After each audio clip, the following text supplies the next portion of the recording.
Hello everyone, exam warrior में आप सभी का स्वागत है। दोस्तों, बीपीएससी टीआरई 3 और टीआरई 4 के जीके जीएस के प्रैक्टिस सेट को आगे बढ़ाते हुए आज की इस वीडियो में हम लोग प्रैक्टिस सेट नंबर 26 के प्रश्नों को देखेंगे। इसके पहले की वीडियो में 25 प्रैक्टिस सेट को कर चुके हैं। अगर आपने वो वीडियो नहीं देखी है तो इसका प्लेलिस्ट बना है, वहाँ पे आप लोग जाकर सारी वीडियो को देख सकते हैं।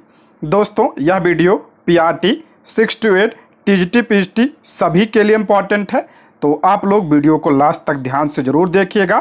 और अगर आप इसका पीडीएफ चाहते हैं तो ज्वाइन कीजिए हमारे टेलीग्राम चैनल को, जिसका लिंक आपको डिस्क्रिप्शन बॉक्स या कमेंट बॉक्स में मिल जाएगा। तो चलिए शुरू करते हैं। आज का पहला प्रश्न है, मैडम कामा द्वारा स्टुटगार्ट में फहराया गया तिरंगा ब्रिटिश भारत में किसके द्वारा तस्करी कर लाया गया था। इंपॉर्टेंट प्रश्न है। मैडम कामा द्वारा स्टुटगार्ट कहाँ पे है तो जर्मनी में फहराया गया तिरंगा ब्रिटिश भारत में किसके द्वारा तस्करी कर लाया गया था। तो इसका राइट आंसर हो जाएगा ऑप्शन 20 का करेक्ट आंसर हो जाएगा इंदुलाल याग्निक के द्वारा। ऑप्शन 20 का राइट आंसर हो जाएगा। देखते हैं इसके बारे में। मैडम कामा द्वारा स्टुटगार्ट में फहराया गया तिरंगा इंदुलाल याग्निक द्वारा ब्रिटिश भारत में तस्करी कर लाया गया था।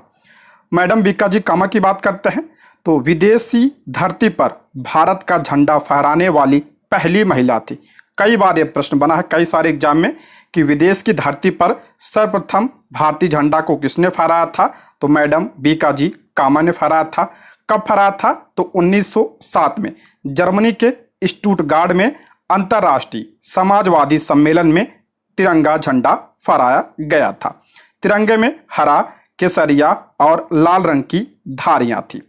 यह अब पुणे में मराठा और केसरी पुस्तकालय में प्रदर्शित है। उन्होंने वंदे मातरम नाम से एक अखबार शुरू किया। इंपॉर्टेंट है ये। मैडम बीकाजी कामा कौन सा अखबार शुरू किया था उन्होंने, तो वंदे मातरम। ध्यान रखिएगा, वंदे मातरम अरविंद घोष की भी पत्रिका का नाम है, ये भी ध्यान रखिएगा। दोनों की पत्रिका का नाम क्या है तो वंदे मातरम है। तो आप लोग ऑप्शन के अकॉर्डिंग इसको सॉल्व करिएगा, ठीक है। और इन्हें भारतीय क्रांति की जननी भी कहा जाता है। इंपॉर्टेंट है, मैडम बीकाजी कामा को भारतीय क्रांति की जननी भी कहा जाता है। तो कई सारे प्रश्न यहां से बनते हैं, ध्यान रखिएगा, ठीक है। नेक्स्ट है, भारत छोड़ो आंदोलन के दौरान निम्नलिखित में से किस स्थान पर राष्ट्रीय सरकार की स्थापना की गई थी। मोस्ट इंपॉर्टेंट प्रश्न है ये भी। भारत छोड़ो आंदोलन के दौरान निम्नलिखित में से किस स्थान पर राष्ट्रीय सरकार की स्थापना की गई थी। तो तमलुक सही है, सतारा भी सही है, बलिया भी सही है। तो ऑप्शन डी इसका राइट आंसर हो जाएगा। उपयुक्त में से एक से अधिक, ऑप्शन डी इसका करेक्ट आंसर हो जाएगा। इंपॉर्टेंट है, व्याख्या देखते हैं, व्याख्या ध्यान से देखिएगा। भारत छोड़ो आंदोलन के दौरान बड़े पैमाने पर आंदोलन और हिंसक कार्रवाइयों के अलावा विभिन्न राज्यों में लोगों ने कई कस्बों, शहरों और गांवों को अस्थायी नियंत्रण में ले लिया। भारत छोड़ो आंदोलन की बात करें तो इसकी शुरुआत कब हुई थी तो 8 अगस्त 1942 को इसकी शुरुआत हुई थी। कुछ स्थानों पर उन्होंने सफलतापूर्वक स्वायत्त सरकारें स्थापित की। ये भले ही लंबे समय तक नहीं टिक पाई, लेकिन उन्होंने सरकार और प्रशासन को अपने दम पर संचालित करने की भारतीयों की क्षमता का प्रमाण दिया। उन्होंने प्रदर्शित किया कि भारत के लोग स्वतंत्रता की लड़ाई को आगे बढ़ाने के लिए तैयार हैं। 4 प्रमुख समानांतर सरकारें यानी राष्ट्रीय सरकारें निम्न स्थानों पर स्थापित की गई थी। कहाँ कहाँ पे तो बलिया उत्तर प्रदेश में सबसे पहले, उसके बाद आपका तमलुक बंगाल में, सतारा महाराष्ट्र में और तलचर उड़ीसा में।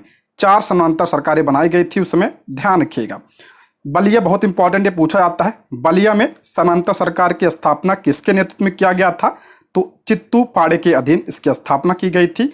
और सतारा में किसके अधीन किया गया था तो वाई चौहान तथा नाना पाटिल के नेतृत्व में इसकी स्थापना की गई थी। ये भी ध्यान रखिएगा, ये दोनों सबसे ज्यादा इंपॉर्टेंट है, ठीक है। नेक्स्ट बढ़ते हैं। निम्नलिखित में से किस एक ने सन 1875 में हाउस ऑफ कॉमन्स में एक याचिका प्रस्तुत करते हुए ब्रिटिश संसद में भारत के प्रत्यक्ष प्रतिनिधित्व की मांग की। निम्नलिखित में से किस एक ने 1875 में हाउस ऑफ कॉमन्स में एक याचिका प्रस्तुत करते हुए ब्रिटिश संसद में भारत के प्रत्यक्ष प्रतिनिधित्व की मांग की? तो किसने किया था? तो ऑप्शन सी, पूना सार्वजनिक सभा ने। ऑप्शन सी इसका करेक्ट आंसर हो जाएगा। देखते हैं, पूना सार्वजनिक सभा की बात करते हैं। इसकी स्थापना कब हुई थी? तो 1867 में। कहीं कहीं आपको 1870 भी देखने को मिलेगा, ठीक है, लेकिन 1867 सही है। 1867 में एम.जी. रनाडे तथा जी.वी. जोशी द्वारा इसकी स्थापना की गई थी। रनाडे ने सभा को विलक्षण नेतृत्व प्रदान किया। 1875 में इस संस्था ने ब्रिटिश संसद में भारतीयों के प्रत्यक्ष प्रतिनिधित्व की मांग करते हुए हाउस ऑफ कॉमन्स के समक्ष याचिका प्रस्तुत की। ठीक है, पूना सार्वजनिक सभा ने।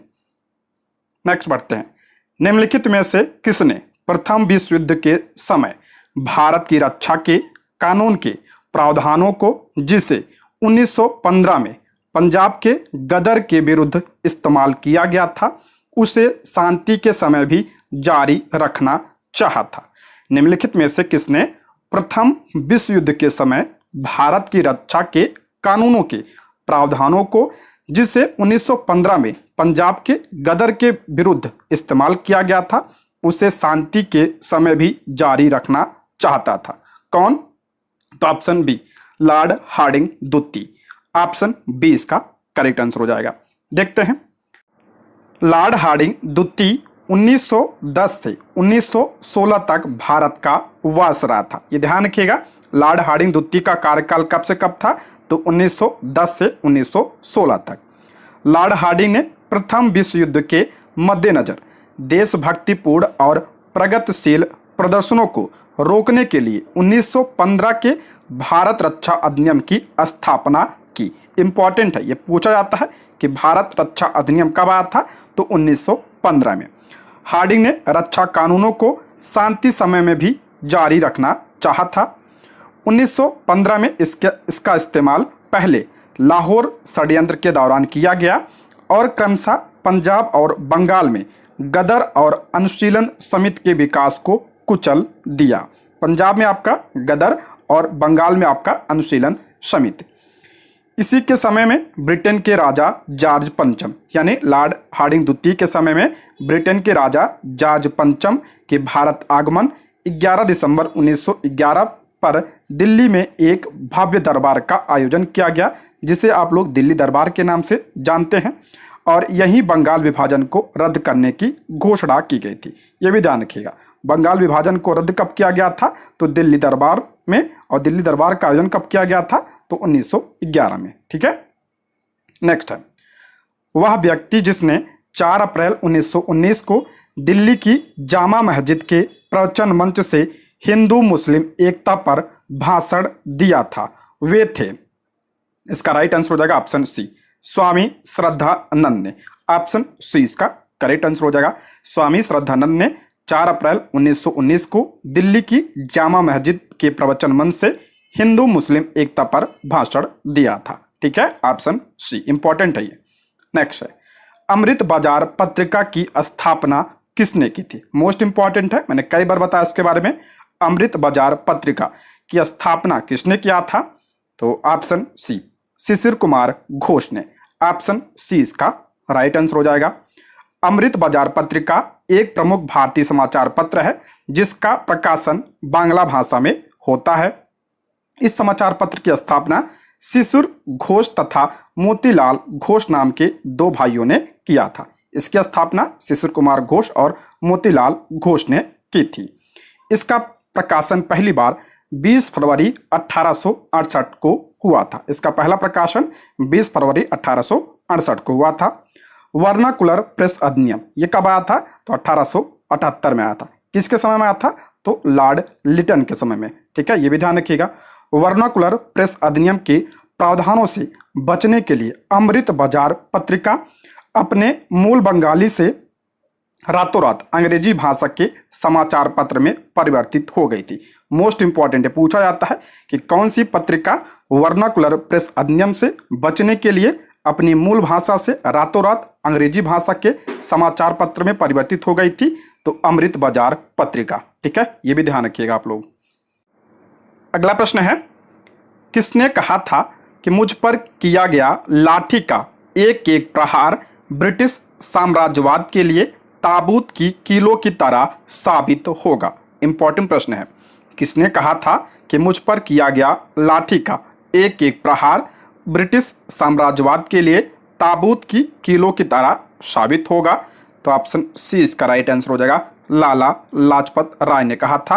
ऑप्शन सी इसका करेक्ट आंसर हो जाएगा। देखते हैं इसके बारे में।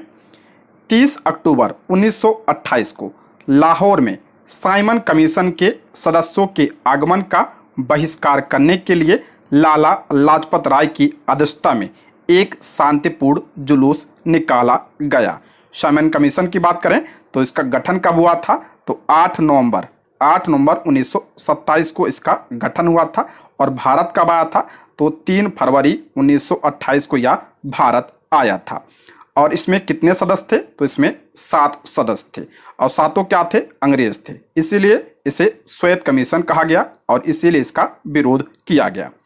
और इसी क्रम में 30 अक्टूबर 1928 को लाहौर में साइमन कमीशन के सदस्यों के आगमन का बहिष्कार करने के लिए लाला लाजपत राय की अध्यक्षता में एक शांतिपूर्ण जुलूस निकाला गया। मार्च को रोकते हुए पुलिस अधीक्षक स्कॉट ने अपने पुलिस बल को कार्यकर्ताओं पर लाठी चार्ज करने का आदेश दिया। पुलिस ने खास तौर पर लाला लाजपत राय को निशाना बनाया और उनके सीने पर वार कर दिया। टकराव ने लाला लाजपत राय को गंभीर रूप से घायल कर दिया और 17 नवंबर 1928 को उनकी मृत्यु हो गई। ये इंपॉर्टेंट, इसको ध्यान रखिएगा। लाला लाजपत राय की मृत्यु कब हुई थी? तो 17 नवंबर 1928 को। लाला लाजपत राय की मौत का बदला लेने के लिए भगत सिंह, सुखदेव थापर और चंद्रशेखर आजाद जैसे अन्य क्रांतिकारियों ने स्कॉट की हत्या की साजिश रची। लेकिन क्रांतिकारियों ने जेपी सैंडर्स, एक सहायक पुलिस अधीक्षक को स्कॉट समझकर उसे 17 दिसंबर 1928 को मार डाला। सैंडर्स की हत्या कब हुई थी? तो 17 दिसंबर 1928 को। किसने किया था? तो भगत सिंह, सुखदेव थापर और चंद्रशेखर आजाद ने। ठीक है। लाला लाजपत राय की बात करें, इन्हें पंजाब केसरी के नाम से भी जाना जाता है। ठीक है, पंजाब केसरी के नाम से भी इन्हें जाना जाता है। इनकी प्रमुख पुस्तकों की बात कर लेते हैं तो the story of my deportation 1908, Arya Samaj 1915, संयुक्त राज्य America a Hindu's impression 1916, England's debt on India 1917। ये लाला लाजपत राय जी की प्रमुख पुस्तकें हैं, इसको भी आप लोग ध्यान रखिएगा। ठीक है, तो यहाँ से कई सारे प्रश्न बनते हैं। नेक्स्ट है 1946 में बनी अंतरिम सरकार में डॉक्टर राजेंद्र प्रसाद के पास कौन सा विभाग था? ये पूछा गया आपके एग्जाम में, इंपॉर्टेंट है। 1946 में बनी अंतरिम सरकार में डॉक्टर राजेंद्र प्रसाद के पास कौन सा विभाग था? तो ऑप्शन सी, खाद्य व कृषि विभाग। ऑप्शन सी इसका करेक्ट आंसर हो जाएगा। भारत की अंतरिम सरकार के मंत्रिमंडल की बात करते हैं तो कार्यकारी परिषद के अध्यक्ष कौन था? तो भारत के वायसराय और गवर्नर जनरल कार्यकारी परिषद का अध्यक्ष थे। वेवेल पहले अध्यक्ष बने, बाद में कौन? तो लॉर्ड माउंटबेटन। परिषद के उपाध्यक्ष कौन थे? तो और विदेश मामलों और राष्ट्रमंडल संबंध किसके पास था? तो जवाहरलाल नेहरू के पास था। गृह मंत्रालय, सूचना एवं प्रसारण मंत्रालय किसके पास था? तो सरदार वल्लभ भाई पटेल के पास। कृषि और खाद्य विभाग डॉक्टर राजेंद्र प्रसाद के पास। रक्षा विभाग बलदेव सिंह। वित्त आपका लियाकत अली खान। शिक्षा और कला सी राजगोपालाचारी के पास था। और कानून किसके पास था? तो आपका जोगेंद्र नाथ मंडल के पास। इतना इंपॉर्टेंट है, इसको आप लोग जरूर ध्यान रखिएगा। ठीक है। नेक्स्ट है, किस अधिनियम के तहत लॉर्ड कॉर्नवालिस को अपनी काउंसिल के फैसलों को रद्द करने का अधिकार मिला? किस अधिनियम के तहत लॉर्ड कॉर्नवालिस को अपनी काउंसिल के फैसलों को रद्द करने का अधिकार मिला था? तो ऑप्शन बी, 1786 का एक्ट के द्वारा। ऑप्शन बी इसका राइट आंसर हो जाएगा। 1786 ईस्वी में ब्रिटिश संसद द्वारा पारित एक अधिनियम के तहत भारत के गवर्नर जनरल को अपनी परिषद के निर्णयों को रद्द करने का अधिकार मिला। यह अधिकार पहली बार गवर्नर जनरल लॉर्ड कॉर्नवालिस को प्राप्त हुआ। यह भी आप लोग ध्यान रखिएगा। ठीक है। लॉर्ड कॉर्नवालिस की बात करें तो इसे भारत में अस्थायी बंदोबस्त का जनक कहा जाता है और सिविल सेवा का जनक भी कहा जाता है। इसको भी आप लोग ध्यान रखिएगा, ठीक है। नेक्स्ट है, भारत में द्वैध शासन प्रारंभ किया। इंपॉर्टेंट है, ये भारत में पूछ रहा है। भारत में द्वैध शासन प्रारंभ किया गया किसके द्वारा? तो ऑप्शन सी, मॉन्टेग्यू चेम्सफोर्ड सुधार 1919 के द्वारा। ऑप्शन सी इसका राइट आंसर हो जाएगा। मैंने कई बार बताया इसके बारे में। 1919 ईस्वी के भारत सरकार अधिनियम, इसे क्या कहा जाता है? इसे मॉन्टेग्यू चेम्सफोर्ड सुधार कहा जाता है, द्वारा प्रांतीय सरकार को मजबूत बनाया गया और प्रांतों में द्वैध शासन की स्थापना की गई। प्रांतों में द्वैध शासन की स्थापना 1919 भारत सरकार अधिनियम के द्वारा। इसके पहले प्रांतीय सरकारों पर केंद्र सरकार का पूर्ण नियंत्रण रहता था, लेकिन अब इस स्थिति में परिवर्तन लाकर प्रांतीय सरकारों को उत्तरदायी बनाने का प्रयास किया गया। 1935 के अधिनियम ने प्रांतीय स्तर पर द्वैध शासन को समाप्त कर दिया। ये इंपॉर्टेंट है। प्रांतों में द्वैध शासन को समाप्त कब किया गया था? तो 1935 के अधिनियम के द्वारा। ये इंपॉर्टेंट है। और इसे केंद्र में लागू किया। दो प्रश्न यहां से बनता है, केंद्र में द्वैध शासन कब लागू हुआ था?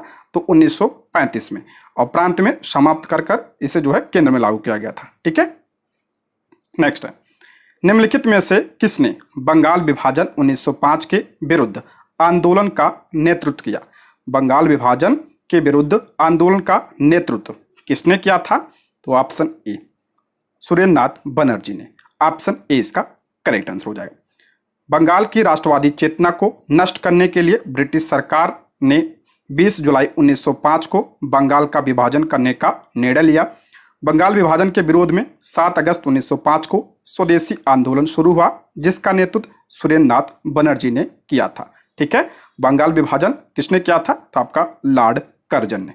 और इसकी घोषणा कब हुई थी? तो 20 जुलाई 1905 को इसकी घोषणा हुई थी, और इसके विरोध में 7 अगस्त 1905 को स्वदेशी आंदोलन शुरू हुआ था। अच्छा, बंगाल विभाजन प्रभावी कब हुआ था? तो 16 अक्टूबर 1905 को यह लागू हुआ था। इसको भी आप लोग ध्यान रखिएगा। और रद्द कब किया गया था? 1911 दिल्ली दरबार में इसे रद्द किया गया था, ठीक है। तो कई सारे प्रश्न बनते हैं। नेक्स्ट है, राष्ट्रीय आंदोलन की अवधि में जिस घटना ने मतभेद के बीज बोए एवं अंततः देश का विभाजन कराया था। मोस्ट इंपॉर्टेंट है, राष्ट्रीय आंदोलन की अवधि में जिस घटना ने मतभेद के बीज बोए एवं अंततः देश का विभाजन कराया था, तो किसने कराया था? तो ऑप्शन सी, विधानसभाओं में मुसलमानों के लिए पृथक निर्वाचन क्षेत्रों में स्थानों का आरक्षण। ऑप्शन सी इसका राइट आंसर हो जाए। समझते हैं इसके बारे में। 1909 के मार्ले मिंटो सुधार बहुत इंपॉर्टेंट है। 1909 के मार्ले मिंटो सुधार के तहत विधानसभाओं में मुसलमानों के लिए पृथक निर्वाचन क्षेत्र व स्थानों का आरक्षण देने से राष्ट्रीय आंदोलन को एक धक्का लगा। ये पूछा जाता है कि मुसलमानों के लिए पृथक निर्वाचक मंडल कब प्रदान किया गया था? तो मार्ले मिंटो सुधार 1909 में। आरंभ में ये प्रतिरोध छोटे छोटे थे, क्योंकि चुनाव मंडल छोटे थे, परंतु ज्यों ज्यों मताधिकार बढ़ता चला गया, इससे राजनीतिक तथा सामाजिक समरसता का वातावरण दूषित हो गया।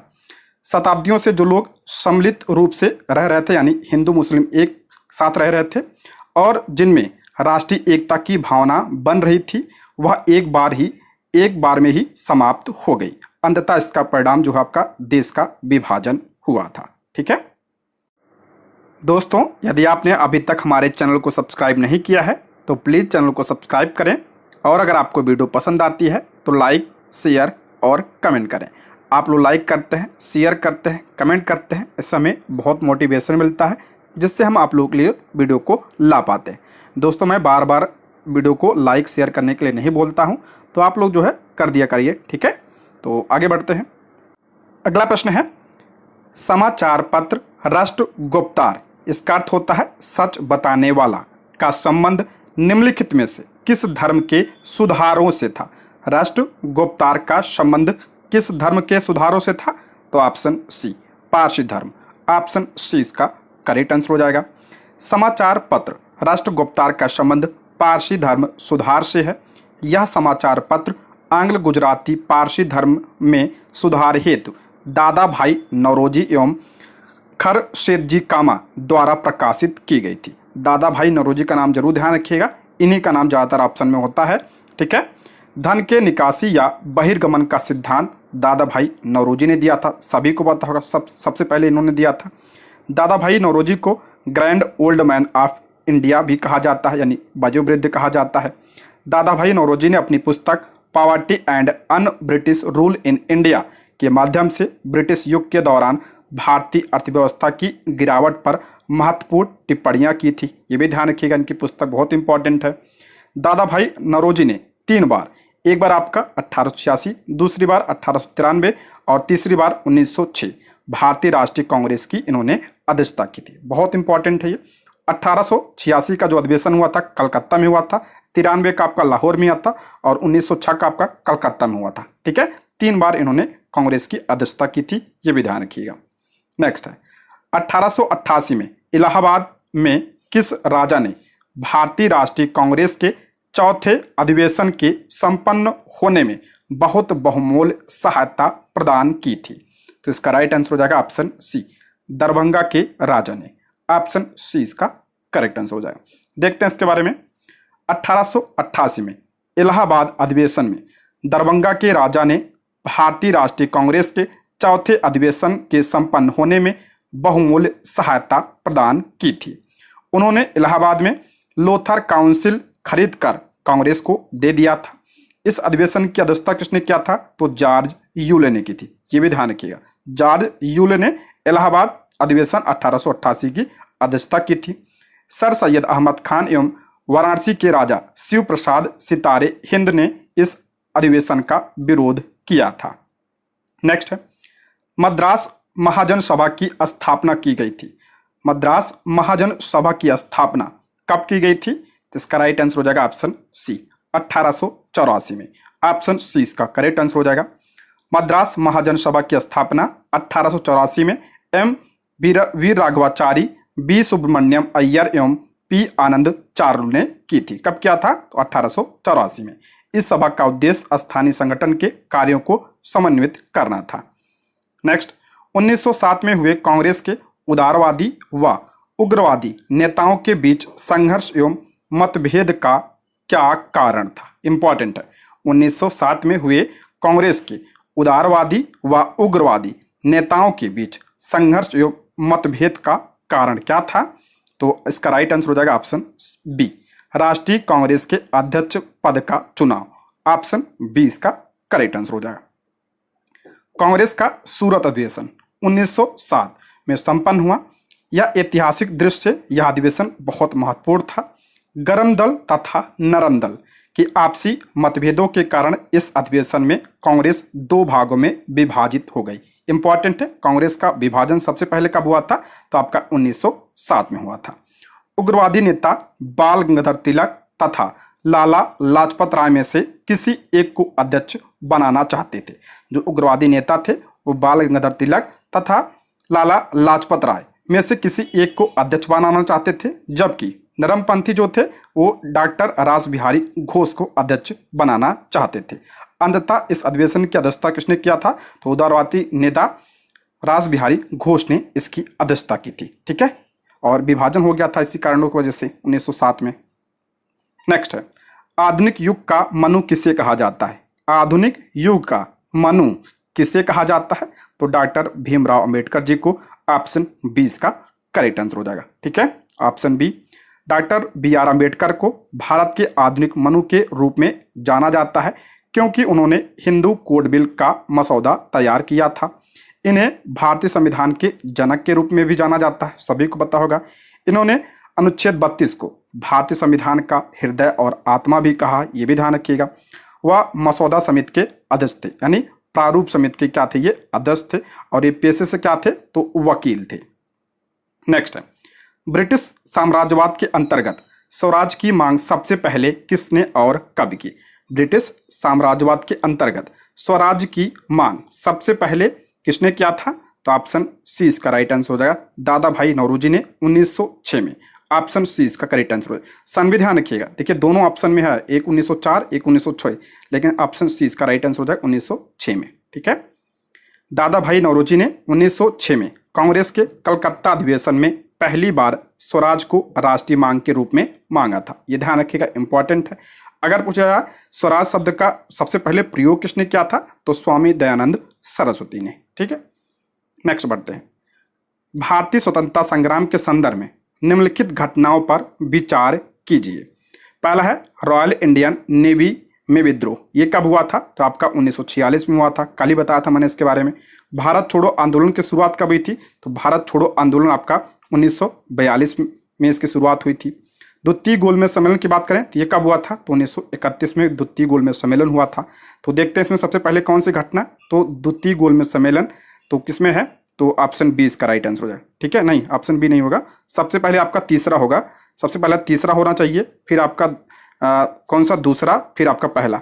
3, 2, 1 किसमें है, तो ऑप्शन सी इसका राइट आंसर हो जाएगा। 3, 3, 2, 1 ठीक है, ऑप्शन सी। द्वितीय गोलमेज सम्मेलन की बात करें तो 7 सितंबर 1931 से 1 दिसंबर 1931 तक चला था। भारत छोड़ो आंदोलन की शुरुआत 8 अगस्त 1942 को हुई थी। और रॉयल इंडियन नेवी विद्रोह कब हुआ था, तो 8 फरवरी 1946 को इसका जो है विद्रोह हुआ था। ये शाही नौसेना विद्रोह भी कहा जाता है इसे। ठीक है, नेक्स्ट है भागलपुर में नमक सत्याग्रह का नेतृत्व किसने किया था? भागलपुर में नमक सत्याग्रह का नेतृत्व किसने किया था, तो ऑप्शन बी महादेव लाल सराफ ने। ऑप्शन बी इसका करेक्ट आंसर हो जाएगा। भागलपुर में नमक सत्याग्रह का नेतृत्व महादेव लाल सराफ ने किया था। महादेव लाल सराफ भागलपुर में एक महत्वपूर्ण स्वतंत्रता सेनानियों में से एक थे। उन्होंने साल 1930 में भागलपुर में नमक सत्याग्रह का आयोजन किया। वे गांधी जी के विचारों से काफी प्रभावित थे। इस आंदोलन में खादी का उपयोग, चौकीदारी का भुगतान करने से इनकार, नशीले पेय के खिलाफ एक संदेश सबसे महत्वपूर्ण बातें थीं। नेक्स्ट है 1893 में महात्मा गांधी को दक्षिण अफ्रीका में किसकी कानूनी समस्या का समाधान करने के लिए आमंत्रित किया गया था? यह भी पूछा गया है कई सारे एग्जाम में। 1893 में महात्मा गांधी को दक्षिण अफ्रीका में किसकी कानूनी समस्या का समाधान करने के लिए आमंत्रित किया गया था? तो ऑप्शन सी गुजरात के दादा अब्दुल्ला। ऑप्शन सी इसका करेक्ट आंसर हो जाएगा।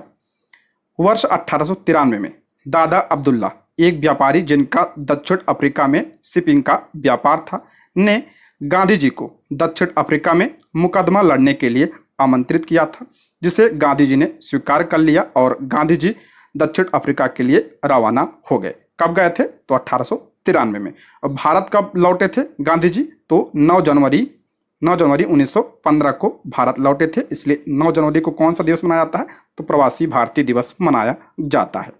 नेक्स्ट है भारतीय राष्ट्रीय कांग्रेस के 1924 के अधिवेशन से महात्मा गांधी द्वारा मात्र एक बार अध्यक्षता की गई। यह अधिवेशन कहाँ हुआ था? 1924 का जो अधिवेशन हुआ था कांग्रेस का, यह कहाँ पे हुआ था, तो बेलगांव में हुआ था। ऑप्शन सी इसका करेक्ट आंसर हो जाएगा। 1924 में महात्मा गांधी ने भारतीय राष्ट्रीय कांग्रेस के बेलगाम अधिवेशन की अध्यक्षता की थी और बेलगाम अधिवेशन महात्मा गांधी की अध्यक्षता वाला एकमात्र कांग्रेस अधिवेशन था। ठीक है, गांधी जी ने मात्र एक बार कांग्रेस की अध्यक्षता की है। नेक्स्ट है निम्नलिखित में से कौन 1857 के विद्रोह में अंग्रेजों का सबसे कट्टर दुश्मन था? निम्नलिखित में से कौन 1857 के विद्रोह में अंग्रेजों का सबसे कट्टर दुश्मन था? तो ऑप्शन ए मौलवी अहमदुल्ला शाह। ऑप्शन ए इसका करेक्ट आंसर हो जाएगा। मौलवी अहमदुल्ला शाह ने फैजाबाद में विद्रोह को अपना नेतृत्व प्रदान किया था। ये इंपॉर्टेंट है। फैजाबाद से तो कौन नेतृत्व किया था, तो मौलवी अहमदुल्ला शाह ने। ये अंग्रेजों के सबसे कट्टर दुश्मन थे। वह मूलतः तमिलनाडु के अकाट के रहने वाले थे, पर वह फैजाबाद में आकर बस गए थे।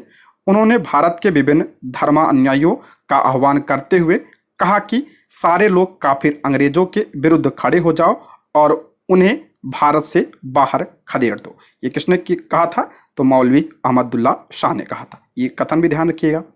इनकी गिरफ्तारी के लिए ब्रिटिश सरकार ने 50,000 रुपए का इनाम भी रखा था। अगला प्रश्न है किस सैन्य अधिकारी ने झांसी की रानी को यह कहते हुए श्रद्धांजलि दी थी कि यहाँ वह औरत सोई हुई है जो विद्रोहियों में एकमात्र मर्द थी? यह आपके टीआरई में पूछा गया प्रश्न है। तो इसका राइट आंसर हो जाएगा ऑप्शन ए इसका करेक्ट आंसर हो जाएगा ह्यूरोज ने। ऑप्शन ए इसका करेक्ट आंसर हो जाएगा। ह्यूरोज ने श्रद्धांजलि देते हुए कहा था कि यहाँ वह औरत सोई हुई है जो विद्रोहियों में एकमात्र मर्द थे। ठीक है, ऑप्शन ए। सुभाष चंद्र बोस के त्यागपत्र के बाद भारतीय राष्ट्रीय कांग्रेस का अध्यक्ष कौन हुआ? मोस्ट इंपॉर्टेंट है, सुभाष चंद्र बोस के त्यागपत्र के बाद भारतीय राष्ट्रीय कांग्रेस का अध्यक्ष कौन हुआ था? तो ऑप्शन सी, doctor Rajendra Prasad. Option C इसका करेक्ट आंसर हो जाएगा। वर्ष 1938 में कांग्रेस के हरिपुरा अधिवेशन में सुभाष चंद्र बोस कांग्रेस के पहली बार अध्यक्ष बने थे। 1939 में त्रिपुरी अधिवेशन में वे गांधी जी द्वारा समर्थित पट्टाभी सीतारामैया को पराजित कर कांग्रेस के दूसरी बार अध्यक्ष बने, परंतु कार्यकारिणी के गठन के प्रश्न पर गांधी जी से मतभेद होने के कारण उन्होंने त्यागपत्र दे दिया, जिसके बाद डॉक्टर राजेंद्र प्रसाद को कांग्रेस का अध्यक्ष बनाया गया था। मोस्ट इंपॉर्टेंट है, कितनी बार अध्यक्ष बने थे? तो 2 बार बने थे। पहली बार आपका हरिपुरा अधिवेशन 1938 में सुभाष चंद्र बोस बने थे, उसके बाद 1939 में भी बने थे, लेकिन जो है विवाद होने के कारण बाद में ये इस्तीफा दे दिए थे। और इस्तीफा देने के बाद कौन बना था कांग्रेस का अध्यक्ष? तो डॉक्टर राजेंद्र प्रसाद बने थे, ये भी ध्यान रखिएगा। और इस्तीफा देने के बाद सुभाष चंद्र बोस ने किसकी स्थापना की थी? तो 1939 में फॉरवर्ड ब्लॉक की स्थापना की थी। ये पॉइंट भी आप लोग ध्यान रखिएगा। ठीक है, नेक्स्ट है, बहिष्कृत भारत पत्रिका किसने प्रारंभ की थी? इंपॉर्टेंट है, बहिष्कृत भारत पत्रिका किसने प्रारंभ किया था? तो ऑप्शन सी, बाबा साहब अम्बेडकर। ऑप्शन सी इसका करेक्ट आंसर हो जाएगा। बाबा साहब अम्बेडकर की बात करते हैं, इनकी कुछ प्रमुख पत्रिकाओं के बारे में। तो मूक नायक 1920, बहिष्कृत भारत 1927, समता 1929 और जनता 1930, ये इनकी कुछ प्रमुख पत्रिकाएं हैं। और संगठन की बात करते हैं तो बहिष्कृत हितकारी सभा की स्थापना 1924 में, कहीं कहीं आपको जो है 1923 में मिलेगा। स्वतंत्र मजदूर पार्टी की स्थापना 1936 में और अनुसूचित जाति संघ की स्थापना 1942 में। इसको भी आप लोग ध्यान रखिएगा। नेक्स्ट है, लैंड होल्डर्स सोसाइटी की स्थापना किसके कल्याण के लिए की गई थी? इंपॉर्टेंट है, लैंड होल्डर्स सोसाइटी की स्थापना किसके कल्याण के लिए की गई थी? तो ऑप्शन ए, जमींदार। ऑप्शन ए इसका करेक्ट आंसर हो जाएगा। देखते हैं, लैंड होल्डर सोसाइटी, इसे जमींदारी एसोसिएशन के नाम से भी जाना जाता है, की स्थापना 1938 में द्वारिकानाथ टैगोर द्वारा कलकत्ता में की गई थी। इसकी स्थापना किसने किया था? तो द्वारिकानाथ टैगोर ने। Land holder society Bengal, Bihar एवं उड़ीसा के जमींदारों की रक्षा हेतु स्थापित की गई थी। लैंड होल्डर सोसाइटी पहली राजनीतिक सभा थी जिसने संगठित राजनीतिक प्रयासों का शुभारंभ किया। इस संस्था ने जमींदारों के हितों की सुरक्षा तथा उनकी शिकायतों को दूर करने के लिए संवैधानिक उपचारों का प्रयोग किया। इसके अन्य नेताओं की बात करते हैं तो प्रसन्न कुमार टैगोर, राधाकांत देव, राम कमल सेन और भवानी चरण मित्र आदि, ये सभी क्या थे? जमींदार थे। इसीलिए इसे क्या कहा गया? तो जमींदारी एसोसिएशन कहा गया। इसको भी ध्यान रखिएगा। नेक्स्ट है, वेलेजली ने कलकत्ता में फोर्ट विलियम कॉलेज की स्थापना किस लिए की थी? वेलेजली ने कलकत्ता में फोर्ट विलियम कॉलेज की स्थापना किस लिए किया था? तो ऑप्शन सी, वह ब्रिटिश नागरिकों को भारत में प्रशासन हेतु प्रशिक्षित करना चाहता था, इसलिए। ऑप्शन सी इसका करेक्ट आंसर हो जाएगा। देखते हैं, फोर्ट विलियम कॉलेज कोलकाता में स्थित प्राच्य विद्याओं एवं भाषाओं के अध्ययन का केंद्र है। इसकी स्थापना 10 जुलाई सन 1800 को तत्कालीन गवर्नर जनरल लॉर्ड वेलेजली ने की थी। ये ध्यान रखिएगा, फोर्ट विलियम कॉलेज की स्थापना किसने किया था? तो लॉर्ड वेलेजली ने किया था। कब किया था? तो 10 जुलाई सन 1800 को। इस संस्था द्वारा संस्कृत, अरबी, फारसी, बांग्ला, हिंदी, उर्दू आदि के हजारों पुस्तकों का अनुवाद हुआ। फोर्ट विलियम कॉलेज भारत में आने वाले ब्रिटिश युवकों को भारत की ज्ञान मीमांसा, व्याकरण, संस्कृति ज्ञान, धार्मिक एवं प्रशासनिक ज्ञान से परिचित करवाने का एक बड़ा केंद्र था, जिससे उन्हें भारत में प्रशासन चलाने योग्य बनाया जा सके, यानी जो ब्रिटिश युवक आ रहे हैं उनको। ठीक है, नेक्स्ट है, इनमें से प्रथम किसे स्थापित किया गया था? इनमें से जो है किसकी स्थापना सबसे पहले हुई थी? इनमें से जो दिया है, बम्बई विश्वविद्यालय, बनारस हिंदू विश्वविद्यालय, अलीगढ़ मुस्लिम विश्वविद्यालय और सागर विश्वविद्यालय। तो इसका राइट आंसर हो जाएगा ऑप्शन ए, बम्बई विश्वविद्यालय।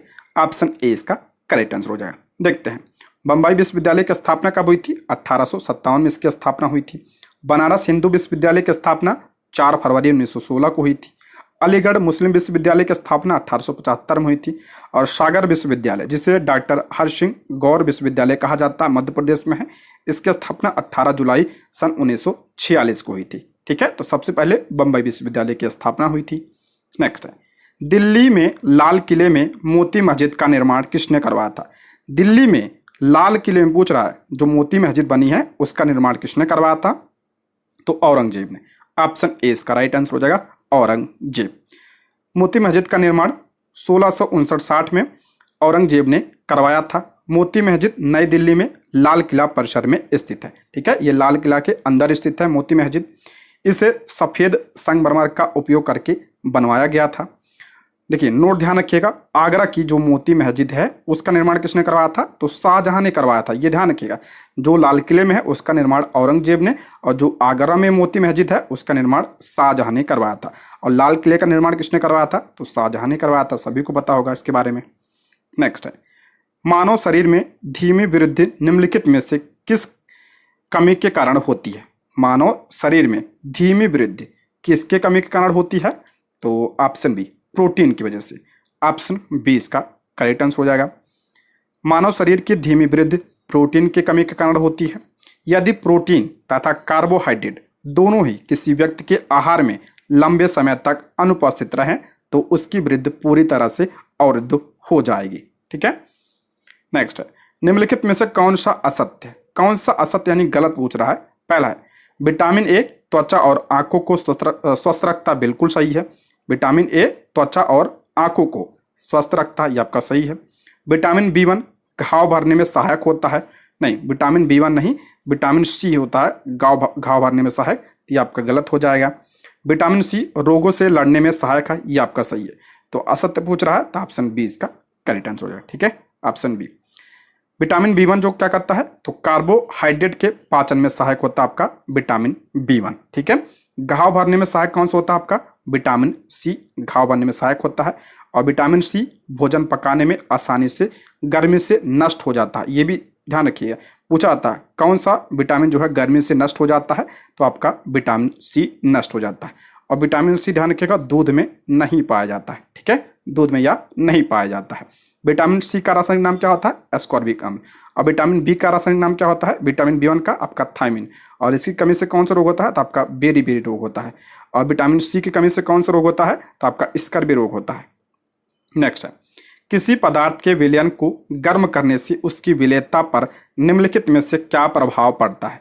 किसी पदार्थ के विलयन को गर्म करने से उसकी विलेयता पर निम्नलिखित में से क्या प्रभाव पड़ता है? तो उसकी विलेयता क्या होती है? बढ़ जाती है। गर्म करने पर उसकी विलेयता बढ़ जाएगी। ऑप्शन ए इसका राइट आंसर हो जाएगा। अगला प्रश्न है, जिस विलयन में कोई पदार्थ एक सीमा के बाद और अधिक ना घोला जा सके, ऐसा विलयन निम्नलिखित में से क्या कहलाता है? करा, जिस विलयन में कोई पदार्थ एक सीमा के बाद और अधिक ना घोला जा सके, ऐसा विलयन क्या कहलाता है? उसे संतृप्त विलयन कहा जाता है। ऑप्शन ए इसका करेक्ट आंसर हो जाएगा, संतृप्त विलयन। नेक्स्ट, दर्पण में प्रतिबिंब के बनने के लिए निम्न में से कौन सी घटना आवश्यक है? दर्पण में प्रतिबिंब बनने के लिए कौन सी घटना आवश्यक है? तो परावर्तन आवश्यक है। ऑप्शन बी इसका राइट आंसर हो जाएगा, परावर्तन। नेक्स्ट, नागफनी के पौधों में प्रकाश संश्लेषण निम्नलिखित में से किस भाग में होता है? नागफनी में प्रकाश संश्लेषण किस भाग में होता है? वैसे तो प्रकाश संश्लेषण कहाँ पे होता है? पत्तियों में होता है, लेकिन नागफनी में कहाँ पे होता है? तो तनों में होता है। ऑप्शन बी इसका राइट आंसर हो जाएगा, तने में। देखते हैं, नागफनी क्या है आपका? एक मरुस्थलीय पौधा है। मरुस्थलीय पौधे वाष्पोत्सर्जन द्वारा जल की बहुत कम मात्रा निष्कासित करते हैं। मरुस्थलीय पौधे में पत्तियां या तो अनुपस्थित होती हैं अथवा बहुत छोटी होती हैं। कुछ पौधों में पत्तियां कांटों का रूप ले लेती है। इससे पत्ती में होने वाले वाष्पोत्सर्जन से होने वाले जल ह्रास में क्या होती है? कमी होती है। नागफनी में पत्ती जैसी संरचना वास्तव में इसका क्या होता है? तना होता है। इसमें प्रकाश संश्लेषण समानता तने में होता है। तना एक मोटी मोम परत से ढका होता है, जिससे पौधों को जल संरक्षण में सहायता मिलती है। अधिकतर मरुस्थलीय पौधे की जड़ें जल अवशोषण के लिए मिट्टी में बहुत गहराई तक चली जाती हैं। इन सब के बारे में बता चुका हूं मैं कई बार। ठीक है, नेक्स्ट, निम्नलिखित में से कौन से सजीवों यानी जंतु और पौधों दोनों के लक्षणों में सम्मिलित है? कौन सा करा है? सजीव के लक्षण है। तो उत्सर्जन भी होता है आपका, उद्दीपन के प्रति अनुक्रिया भी होता है, प्रजनन भी होता है, ये सभी क्या है? सजीव के लक्षण है। ऑप्शन डी इसका राइट आंसर हो जाएगा। बाह्य वातावरण में होने वाले कुछ परिवर्तनों जैसे कांटा चुभना, तेज प्रकाश, प्रियवंजन इत्यादि को उद्दीपन कहते हैं। सभी सजीव उद्दीपन के प्रति क्या होते हैं? अनुक्रिया करते हैं। छुई मुई, जिसे आप क्या कहते हैं? गुलमेहदी कहा जाता है। छुई मुई के पौधों की पत्तियां छूने पर क्या होती हैं? अचानक सिकुड़ जाती हैं, या पौधों में उद्दीपन के प्रति क्या है? अनुक्रिया का उदाहरण है। प्रजनन पौधे व जंतुओं दोनों में होता है। सभी को पता होगा प्रजनन जो होता है आपका पौधों में भी होता है और जंतुओं में भी होता है, परंतु दोनों में प्रजनन के तरीके क्या होते हैं? अलग होते हैं। नेक्स्ट है, किनमें श्वसन के लिए गिल यानी क्लोम नहीं होते? किनमें जो है श्वसन के लिए गिल नहीं होते हैं? तो ऑक्टोपस में तो गिल होता है, वेल और डॉल्फिन में नहीं होता। ध्यान रखिएगा, वेल और डॉल्फिन दोनों में नहीं होता है, तो इसलिए ऑप्शन डी इसका राइट आंसर हो जाएगा। ठीक है, ऑप्शन डी। ऑक्टोपस के जल में श्वसन के लिए क्या होते हैं? गिल या क्लोम होते हैं। गिल जो है आपका स्क्विड और मछलियों में भी होते हैं। मछली में क्या होता है? आपका गिल होता है, परंतु डॉल्फिन एवं व्हेल जैसे कुछ जंतुओं में गिल नहीं होते। ये इंपॉर्टेंट है, डॉल्फिन और व्हेल में क्या होता है? गिल नहीं होता है।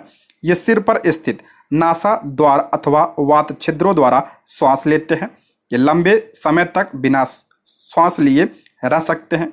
वे समय समय पर समुद्री सतह पर आकर श्वसन छिद्रों से जल बाहर निकालते हैं एवं श्वास द्वारा स्वच्छ वायु अंदर भरते हैं। ठीक है, नेक्स्ट है, पौधों की पत्तियां श्वसन की प्रक्रिया में वायु को अंदर लेती हैं। इस प्रक्रिया के अगले चरण में पत्तियां निम्नलिखित में से क्या करती हैं? इंपॉर्टेंट है, प्रश्न को ध्यान से पढ़िएगा। क्या कर रहा है? पौधों की पत्तियां श्वसन की प्रक्रिया में वायु को अंदर लेती हैं। इस प्रक्रिया के अगले चरण में पत्तियां निम्नलिखित में से क्या करती हैं? श्वसन के बारे में दिया है, तो इसका राइट आंसर हो जाएगा ऑप्शन बी। ऑक्सीजन का उपयोग करती हैं तथा कार्बन डाइऑक्साइड वायु में निष्कासित करती हैं। श्वसन में ध्यान रखिएगा, ऑक्सीजन जो है पौधे लेते हैं और कार्बन डाइऑक्साइड निकालते हैं। ठीक है, प्रकाश संश्लेषण से उल्टा होता है ये, तो ऑप्शन बी इसका करेक्ट आंसर हो जाएगा। देखिए, पौधों की श्वसन क्रिया में गैसों का आदान प्रदान मुख्यतः उनकी पत्तियों द्वारा होता है। पत्तियां सूक्ष्म रंध्रों, जिसे क्या कहा जाता है? स्टोमेटा कहा जाता है, द्वारा वायु को अंदर लेती हैं तथा ऑक्सीजन का उपयोग करती हैं। वे कार्बन डाइऑक्साइड वायु में निष्कासित करती हैं। ठीक है, श्वसन के दौरान प्रकाश संश्लेषण की क्रिया में पौधे प्रकाश की उपस्थिति में वायु की कार्बन डाइऑक्साइड का उपयोग भोजन बनाने के लिए करते हैं तथा ऑक्सीजन छोड़ते हैं। प्रकाश संश्लेषण में क्या होता है? तो ऑक्सीजन छोड़ते हैं पौधे और कार्बन डाइऑक्साइड को लेते हैं। पौधे केवल दिन के समय में ही भोजन बनाते हैं, जबकि श्वसन क्रिया दिन और रात दोनों चलती रहती है। ठीक है, श्वसन जो है आपका दिन में भी होता है और रात में भी होता है, और लेकिन जो प्रकाश संश्लेषण होता है सिर्फ आपका दिन में होता है, सूर्य की प्रकाश की उपस्थिति में। भोजन बनाने की प्रक्रिया में निष्कासित ऑक्सीजन की मात्रा पौधों द्वारा श्वसन में उपयोग की गई ऑक्सीजन की अपेक्षा बहुत क्या होता है? अधिक होता है। ठीक है, नेक्स्ट है, निम्नलिखित में से किसमें न्यूट्रॉन अनुपस्थित होता है? कह रहा है किसमें न्यूट्रॉन जो है अनुपस्थित होता है, पूछा गया बीपीएससी के द्वारा, तो हाइड्रोजन में। ऑप्शन बी इसका राइट आंसर हो जाए, इसमें आपका न्यूट्रॉन नहीं होता है, ऑप्शन बी। नेक्स्ट है, समस्थानिकों के अनुप्रयोग के संदर्भ में निम्नलिखित में से कौन सा कथन सही है? समस्थानिक के अनुप्रयोग के बारे में दिया है। पहला है यूरेनियम का समस्थानिक, इसका प्रयोग परमाणु भट्टी में ईंधन के रूप में किया जाता है, बिल्कुल सही है। कोबाल्ट का समस्थानिक कैंसर का उपचार, ये भी सही है। आयोडीन का समस्थानिक का प्रयोग घेघा रोग के उपचार में किया जाता है, ये भी सही है। तो ऑप्शन डी, उपयुक्त में से एक से अधिक, ऑप्शन डी इसका राइट आंसर हो जाएगा। देखिए, यूरेनियम के एक समस्थानिक यूरेनियम 235 का उपयोग किसमें किया जाता है? तो परमाणु भट्टी में ईंधन के रूप में इसका प्रयोग किया जाता है। कैंसर के उपचार में कोबाल्ट के समस्थानिक कोबाल्ट 60 का प्रयोग किया जाता है, ये भी ध्यान रखिएगा। कोबाल्ट 60 का प्रयोग कैंसर के उपचार में किया जाता है। और घेघा रोग के इलाज में आयोडीन के समस्थानिक आयोडीन 133 या आयोडीन 131 का उपयोग किया जाता है घेघा रोग के इलाज में। ठीक है, नेक्स्ट है, माइटोकॉन्ड्रिया के संदर्भ में निम्नलिखित में से कौन सा कथन सही है? माइटोकॉन्ड्रिया के बारे में पूछ रहा है, कौन सा कथन सही है? पहला है यह कोशिका का बिजली घर है, बिल्कुल सही है। इसे कोशिका का पावर हाउस कहा जाता है, सही है आपका। इसमें दोहरी झिल्ली होती है, ये भी आपका सही है। इसके अपने डीएनए तथा राइबोसोम होते हैं, ये भी आपका सही है। इसके जो है अपने डीएनए होते हैं और राइबोसोम होते हैं, ये भी आपका क्या सही है। तो ऑप्शन डी इसका करेक्ट आंसर हो जाएगा, उपयुक्त में से एक से अधिक। माइटोकॉन्ड्रिया एटीपी के रूप में ऊर्जा प्रदान करते हैं। एटीपी कोशिका की ऊर्जा है, ये ध्यान रखिएगा। एटीपी क्या है आपका, कोशिका की ऊर्जा है।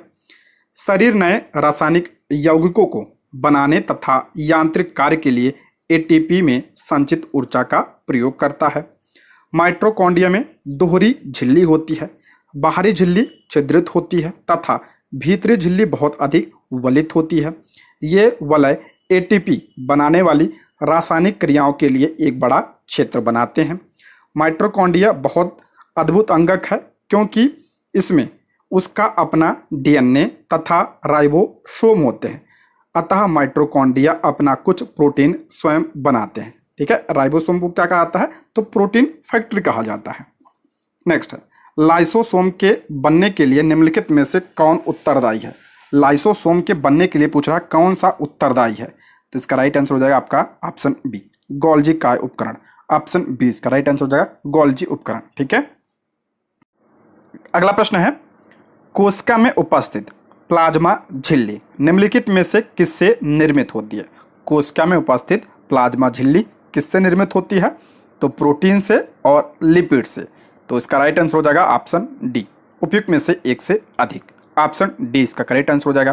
प्लाज्मा झिल्ली लचीली होती है और लिपिड तथा प्रोटीन जैसे कार्बनिक अणुओं की बनी होती है। तो ऑप्शन डी इसका राइट आंसर हो जाएगा। नेक्स्ट, निम्नलिखित में से कौन सा बहुकोशिकीय जीव है। कौन सा इनमें से बहुकोशिकीय है, तो ऑप्शन बी, कवक यानी फंजाई। ऑप्शन बी इसका राइट आंसर हो जाएगा। ऐसे जीव जिनमें केवल एक ही कोशिका पाई जाती है उन्हें क्या कहा जाता है, उन्हें एक कोशिकीय जीव कहा जाता है। जैसे आपका हो जाएगा अमीबा, क्लेमिडोमोनास, पैरामीशियम तथा बैक्टीरिया, ये क्या है आपका एक कोशिकीय जीव है। ऐसे जीव जिनमें अनेक कोशिकाएं समाहित होकर विभिन्न कार्यों को संपन्न करने हेतु विभिन्न अंगों का निर्माण करती हैं, उन्हें क्या कहा जाता है, उन्हें बहुकोशिकीय जीव कहा जाता है। जैसे आपका कवक हो गया, पादप हो गया, जंतु कोशिक हो गया, ये सब क्या है आपका बहुकोशिकीय जीव हैं। प्रत्येक बहुकोशिकीय जीव एक कोशिका से ही विकसित हुआ है। इस प्रक्रिया में कोशिकाएं विभाजित होकर अपनी ही जैसी कोशिकाएं बनाती हैं। इस प्रकार सभी कोशिकाएं अपनी पूर्ववर्ती कोशिकाओं से उत्पन्न होती हैं। ठीक है, नेक्स्ट है, निम्नलिखित में से कौन सा हार्मोन स्तन ग्रंथियों से दूध निकलने में भूमिका निभाता है। कौन सा हार्मोन स्तन ग्रंथियों से दूध निकलने में भूमिका निभाता है, तो इसका राइट आंसर हो जाएगा option C, oxytocin. Option C इसका करेक्ट आंसर हो जाएगा। स्तन ग्रंथियों से दूध की रिहाई में ऑक्सीटोसिन एक भूमिका निभाता है। ऑक्सीटोसिन की बात करते हैं तो ऑक्सीटोसिन हाइपोथैलेमस द्वारा निर्मित और पिट्यूटरी ग्रंथि यानी पीयूष ग्रंथि द्वारा स्रावित एक हार्मोन है। यह हार्मोन बच्चे के जन्म की प्रक्रिया में महत्वपूर्ण भूमिका निभाता है और पुरुष प्रजनन में भी मदद करता है। महिलाओं में ऑक्सीटोसिन प्रसव के दौरान गर्भ के संकुचन के संकेत के लिए जवाबदेह होता है। इसको भी आप लोग ध्यान रखिएगा। नेक्स्ट है, ग्रंथियां हमारी आंखों से आंसू का कारण बनती हैं। डैश ग्रंथियां हमारी आंखों से आंसू का कारण बनती हैं। कौन सी ग्रंथि, तो इसका राइट आंसर हो जाएगा ऑप्शन सी, इसका करेक्ट आंसर हो जाएगा लाइक्रिमल ग्रंथि। ऑप्शन सी इसका राइट आंसर हो जाएगा। लाइक्रिमल ग्रंथियां हमारी आंखों से आंसू का कारण बनती हैं। वे ऑर्बिट के अंदर आंखों के पार्श्व सिरे के ऊपर स्थित होती हैं। ठीक है, यहाँ पे स्थित होती है, ये देखिए। ठीक है, नेक्स्ट है, शरीर का नींद जागरण चक्र हार्मोन डैश द्वारा नियंत्रित किया जाता है। शरीर का नींद और जागरण चक्र किसके द्वारा नियंत्रित किया जाता है, तो इसका राइट आंसर हो जाएगा ऑप्शन सी, मेलाटोनिन के द्वारा। ऑप्शन सी इसका करेक्ट आंसर हो जाएगा। नींद जागरण चक्र के 24 घंटे के आवर्तन के नियम में मेलाटोनिन हार्मोन महत्वपूर्ण भूमिका निभाता है। यह त्वचा के रंजकता, मासिक धर्म और चयापचय में भी शामिल है। यह हमारे शरीर के हृदय की लय को भी नियंत्रित करता है। इसको भी ध्यान रखिएगा। इसका बढ़ा हुआ स्राव स्वस्थ नींद को बढ़ावा देता है। इंपॉर्टेंट है ये। यह हार्मोन प्रौढ़ता को विलंबित करता है और मासिक धर्म को प्रभावित करता है। नेक्स्ट, अस्थि मज्जा में मौजूद कौन सा हार्मोन आरबीसी उत्पादन को बढ़ावा देता है? करा अस्थि मज्जा में मौजूद कौन सा हार्मोन आरबीसी उत्पादन में बढ़ावा देता है? तो इसका राइट आंसर हो जाएगा ऑप्शन सी, इसका करेक्ट आंसर हो जाएगा एरिथ्रोपोइटिन। ऑप्शन सी इसका करेक्ट आंसर हो जाएगा। ठीक है, नेक्स्ट है वृषण डैश में उदर गुहा के बाहर स्थित होते हैं। वृषण जो है कहाँ पे स्थित होता है? तो ऑप्शन सी अंडकोश की थैली में उदर गुहा के बाहर स्थित होता है। ऑप्शन सी इसका करेक्ट आंसर हो जाएगा। अंडकोश की थैली या वृषण कोश कहा जाता है इसे। ऑप्शन सी इसका राइट आंसर हो जाएगा। ठीक है, ये देखिए आपका अंदर क्या है, ये आपका वृषण है और ये जो क्या आपका वृषण कोश होता है। ठीक है, तो ऑप्शन सी इसका राइट आंसर हो जाएगा। वृषण उदर गुहा के बाहर एक थैली के भीतर स्थित होता है जिसे अंडकोश या वृषण कोश कहा जाता है। अंडकोश शुक्राणु जनन के लिए आवश्यक वृषण के उच्च तापमान यानी सामान्य आंतरिक शरीर के तापमान से अधिक को बनाए रखने में मदद करता है। वृषण से टेस्टोस्टेरोन हार्मोन का स्राव होता है। इंपॉर्टेंट है, टेस्टोस्टेरोन जो होता है ये आपका कैसा होता है? तो आपका पुरुष हार्मोन होता है। ठीक है, और एस्ट्रोजन क्या होता है आपका? ये आपका फीमेल हार्मोन होता है और टेस्टोस्टेरोन क्या होता है आपका? मेल हार्मोन होता है। ठीक है, नेक्स्ट है बच्चा को जन्म लेने के बाद कौन सा टीका लगाया जाता है? बच्चे के जन्म लेने के बाद कौन सा टीका लगाया जाता है? तो हेपेटाइटिस बी का। ऑप्शन बी इसका राइट आंसर हो जाएगा, हेपेटाइटिस बी। शिशु जन्म के 24 घंटे के भीतर हेपेटाइटिस बी का टीका लगाने से शिशु में प्रसव कालीन हेपेटाइटिस बी के फैलने से रोका जाता है। नेक्स्ट है निम्नलिखित विटामिनों में से कौन सा शरीर में भंडारित नहीं होता है? कौन सा विटामिन शरीर में भंडारित नहीं होता है? तो मैंने बताया था जो विटामिन जल में घुलनशील होते हैं वो आपका जो शरीर में भंडारित नहीं होते हैं। तो कौन सा इनमें से है? तो option C option B vitamin C. Option B इसका राइट आंसर हो जाएगा। विटामिन बी और सी ये क्या होते हैं? जल में घुलनशील होते हैं और इनका भंडारण जो है शरीर में नहीं होता है और ये मूत्र के साथ जो है शरीर से बाहर निकल जाते हैं। बाकी जो विटामिन है वो क्या होते हैं? वसा में घुलनशील होते हैं और जो जल में घुलनशील होते हैं तो ये आपका कौन सा है? बी और सी। नेक्स्ट है चेचक का टीका कहाँ से बनता है? चेचक का टीका जो है कहाँ से बनता है? तो ये आपका भेड़ों से बनता है। ऑप्शन सी इसका राइट आंसर हो जाएगा, भेड़ से। चेचक एक अत्यंत खतरनाक संक्रामक रोग है जिसका संक्रमण एक अति सूक्ष्म विषाणु यानी वायरस वैरिओला के कारण होता है। किसकी वजह से होता है? आपका वैरिओला की वजह से होता है। चेचक का टीका वैक्सीनिया नामक वायरस से बनाया जाता है जो चेचक के समान क्या आपका विषाणु होता है यानी वायरस होता है।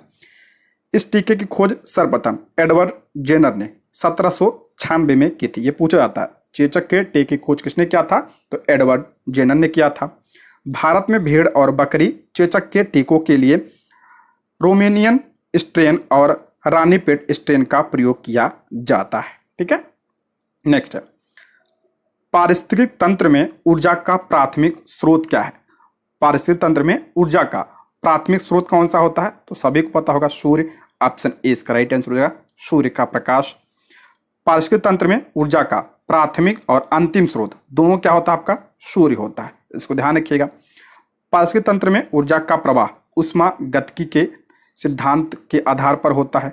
सूर्य से प्रकाश भौतिक ऊर्जा को उत्पादक रासायनिक ऊर्जा में यानी जो आपका प्रकाशीय ऊर्जा है उसको जो है उत्पादक यानी पेड़ पौधे किस में प्रयोग करते हैं? तो रासायनिक ऊर्जा में। तथा जो उपभोक्ता होते हैं उपभोक्ता उष्मा को ऊर्जा में बदल देते हैं। ऊर्जा का स्थानांतरण एक दिशा में होता है। सभी को बताओ, मैंने कई बार बताया है, कई बार पूछा गया है ये। ऊर्जा का स्थानांतरण जो होता है एक दिशी होता है और ऊर्जा का जो पिरामिड होता है वो कैसा बनता है? हमेशा सीधा बनता है। ठीक है, ये ध्यान रखिएगा, पिरामिड हमेशा सीधा बनता है। नेक्स्ट है निम्नलिखित में से कौन सा मानव जीवन पर ग्रीन हाउस इफेक्ट का प्रभाव है? कौन सा मानव जीवन पर ग्रीन हाउस इफेक्ट का प्रभाव है? तो इसमें कौन सा है? पहला है ग्लोबल वार्मिंग का मिट्टी के क्षरण की प्रक्रियाओं पर गहरा प्रभाव पड़ता है। बिल्कुल सही है ये। ग्रीन हाउस प्रभाव ग्रह पर सबसे शुष्क क्षेत्रों में रेगिस्तान में योगदान दे रहा है। बिल्कुल सही है। ग्लोबल वार्मिंग कीटों आक्रामक खरपतवारों और बीमारियों के प्रसार को प्रभावित कर रहा है जो फसलों को प्रभावित करते हैं। बिल्कुल सही है। ये सब क्या है? ग्रीन हाउस प्रभाव हैं। ग्रीन हाउस जो है इसके प्रभाव हैं, तो ऑप्शन डी इसका राइट आंसर हो जाएगा, उपयुक्त में से एक से अधिक। ग्रीन हाउस प्रभाव से मानव जीवन पर पड़ने वाले प्रभाव की बात करते हैं तो हिमनदों का पिघलना, द्वीपों और तटीय शहरों की बाढ़, तूफान की बढ़ती तीव्रता, प्रजातियों का प्रवासन, उपजाऊ क्षेत्रों का मरुस्थलीकरण, मिट्टी की अवनति, कृषि और पशुधन पर प्रभाव, बीमारी और महामारी का प्रसार, ये सब आपका ग्रीन हाउस के क्या है, प्रभाव हैं। नेक्स्ट है, खाद्य श्रृंखलाओं के इंटरलॉकिंग पैटर्न को क्या कहा जाता है? खाद्य श्रृंखलाओं के इंटरलॉकिंग पैटर्न को क्या कहा जाता है? तो खाद्य जाल कहा जाता है। ऑप्शन सी इसका करेक्ट आंसर है, खाद्य जाल। देखिए ये आपका क्या है, पहले हम खाद्य श्रृंखला की बात करते हैं तो खाद्य श्रृंखला में सबसे पहले आपका उत्पादक होता है, उसके बाद आपका प्राथमिक उपभोक्ता होता है, उसके बाद द्वितीयक होता है, तृतीयक, फिर चतुर्थ होता है, फिर आपके क्या होते हैं, अपघटक होते हैं। ये आपका क्या है, खाद्य श्रृंखला है। जब यही कई सारे खाद्य श्रृंखला बन जाते हैं तो क्या हो जाता है, आपका खाद्य जाल बन जाता है। ठीक है, खाद्य श्रृंखला से ही आपका क्या बनता है, खाद्य जाल बनता है। ठीक है, ऑप्शन सी। पारिस्थितिक तंत्र में खाद्य जाल, भोजन की दृष्टि से खाद्य श्रृंखला में उत्पादक यानी पौधे, उपभोक्ता यानी जंतु एवं अपघटक में कवक एवं जीवाणु यानी बैक्टीरिया आते हैं, के बीच घनिष्ठ संबंध होता है। प्रकृति में खाद्य श्रृंखला एक सीधी कड़ी के रूप में नहीं होती है। एक पारिस्थितिक तंत्र की सभी खाद्य श्रृंखलाएं कहीं न कहीं आपस में क्या होती हैं, संबंधित होती हैं। अर्थात एक खाद्य श्रृंखला के जीवधारियों का संबंध दूसरी खाद्य श्रृंखला के जीवधारियों से होता है। इस प्रकार अनेक खाद्य श्रृंखलाओं के पारस्परिक संबंध को क्या कहते हैं, खाद्य जाल कहते हैं। जब कई सारे खाद्य श्रृंखला मिल जाते हैं तो किसका निर्माण करते हैं, खाद्य जाल का। ठीक है, नेक्स्ट है, हम जो कचरा उत्पन्न करते हैं डैश, वह डैश होता है। हम जो कचरा उत्पन्न करते हैं वो क्या होता है, तो या तो वो जैव निम्नकरणीय होता है या जो है अजैव निम्नकरणीय होता है, दोनों हो सकते हैं। तो ऑप्शन सी इसका राइट आंसर हो जाएगा, एक और दो दोनों, ऑप्शन सी। वे अपशिष्ट पदार्थ जिनका जैविक कारकों द्वारा अपघटन हो जाता है वो क्या कहलाते हैं, तो जैव निम्नकरणीय अपशिष्ट कहलाते हैं, यानी बायोडिग्रेडेबल कहलाते हैं। जैसे आपका घरेलू कचरा हो गया, रुई हो गया, पट्टी हो गया, मृत जंतु और पौधे, ये सब क्या है, तो आपका जैव निम्नकरणीय अपशिष्ट है। वे अपशिष्ट जिनका जैविक कारकों के द्वारा अपघटन नहीं हो पाता है वो क्या कहलाते हैं, तो अजैव निम्नकरणीय अपशिष्ट कहलाते हैं। जैसे आपका प्लास्टिक की बोतलें हो गई, पॉलीथीन हो गया, कांच हो गया, सिरिंज हो गया। ठीक है, ये सब। नेक्स्ट है, जैव विविधता शब्द किसने दिया था? जैव विविधता शब्द सबसे पहले किसने दिया था, तो वाल्टर रोजर ने दिया था सबसे पहले। ऑप्शन सी इसका करेक्ट आंसर हो जाएगा। अगला प्रश्न है, खाद्य गाइड पिरामिड के शीर्ष पर क्या आता है? खाद्य गाइड पिरामिड के शीर्ष पर पूछ रहा है, क्या आता है? तो ऑप्शन ए वसा और शर्करा, ऑप्शन ए इसका करेक्ट आंसर हो जाएगा।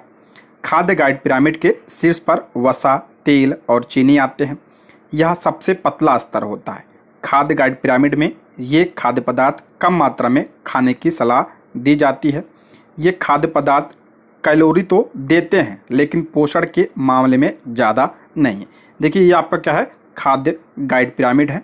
तो सबसे ज़्यादा हमें क्या खाना चाहिए, तो सबसे ज़्यादा पहले सलाह दी जाती है आपका ब्रेड वगैरह हो गया, आपका राइस हो गया, ठीक है, ये सब। उसके बाद आपका सब्जियां हो गया, फ्रूट्स हो गया, उसके बाद आपका दूध हो गया, ठीक है, और उसके बाद आपका सबसे कम क्या खाना चाहिए हमें, तो वसा, तेल और चीनी, ये सब जो है, जो आपका मिठाई वगैरह होता है, ये आपका सबसे शीर्ष होता है और सबसे कम मात्रा में ये लेना चाहिए। ठीक है, नेक्स्ट है, निम्न में से कौन सा दिन अंतर्राष्ट्रीय पृथ्वी दिवस के रूप में मनाया जाता है? कौन सा दिन अंतर्राष्ट्रीय पृथ्वी दिवस के रूप में मनाया जाता है? तो 22 अप्रैल को। ऑप्शन सी इसका राइट आंसर हो जाएगा, 22 अप्रैल को। इस बार की आप लोग थीम बताइए, मैंने करंट अफेयर में बताया है, तो आप लोग कमेंट बॉक्स में जरूर बताइएगा। ठीक है, नेक्स्ट है, निम्नलिखित में से कौन सा एक परिस्थिति मानव का प्रतिकूल प्रभाव नहीं है? कौन सी परिस्थिति मानव का प्रतिकूल प्रभाव नहीं है? तो ऑप्शन सी सामाजिक वानिकी, ऑप्शन सी इसका करेक्ट आंसर हो जाएगा। ठीक है, ऑप्शन सी।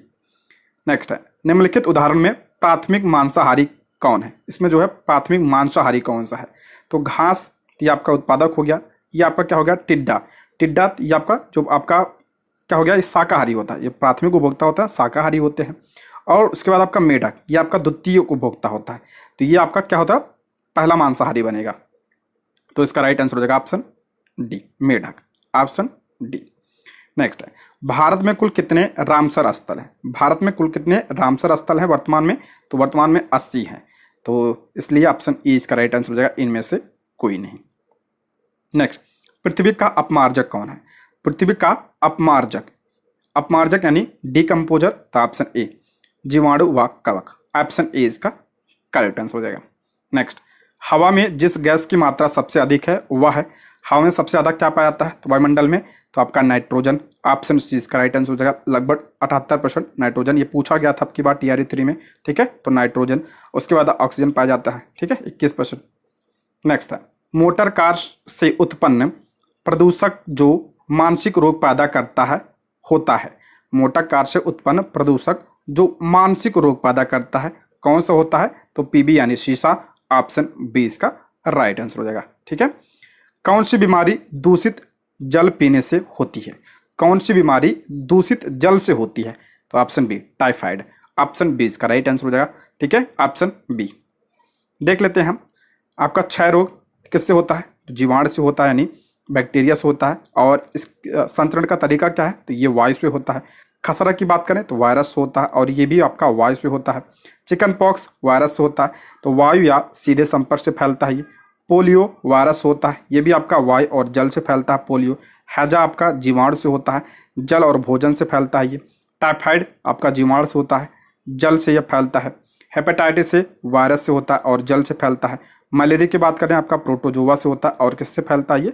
तो आपका मच्छर से फैलता है। ये एनसीईआरटी से लिया गया है, तो ध्यान रखिएगा इसको। अगला प्रश्न है, वह प्रक्रिया जिसके द्वारा जल रिस कर भूमि में प्रवेश करता है डैश कहलाती है। वह प्रक्रिया जिसके द्वारा जल रिस कर भूमि में प्रवेश करता है क्या कहलाता है? तो ऑप्शन ए इसका राइट आंसर हो जाएगा अंतःस्यंदन, ऑप्शन ए इसका करेक्ट आंसर हो जाएगा। भूमि में जल के रिसाव की प्रक्रिया अंतःस्यंदन कहलाती है।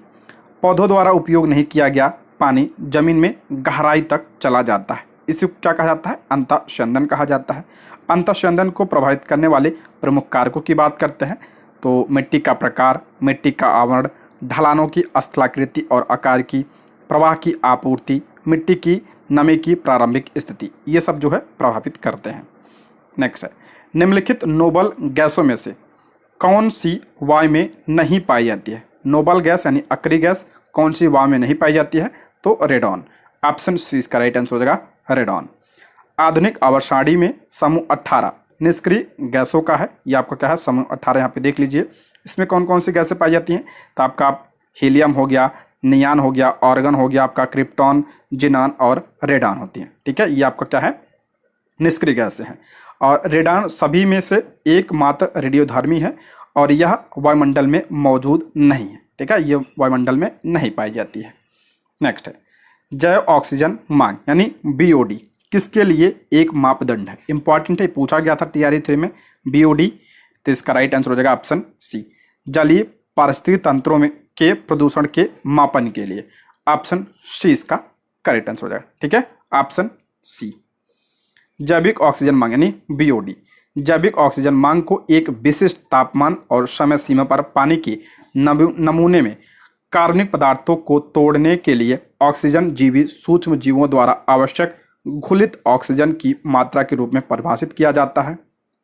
बीओडी पानी में मौजूद कार्बनिक अणुओं के चयापचय की जैविक प्रक्रिया में रोगाणुओं द्वारा उपयोग की जाने वाली घुलित ऑक्सीजन की कुल मात्रा को मापने के लिए उपयोग की जाने वाली जैविक स्थिति है।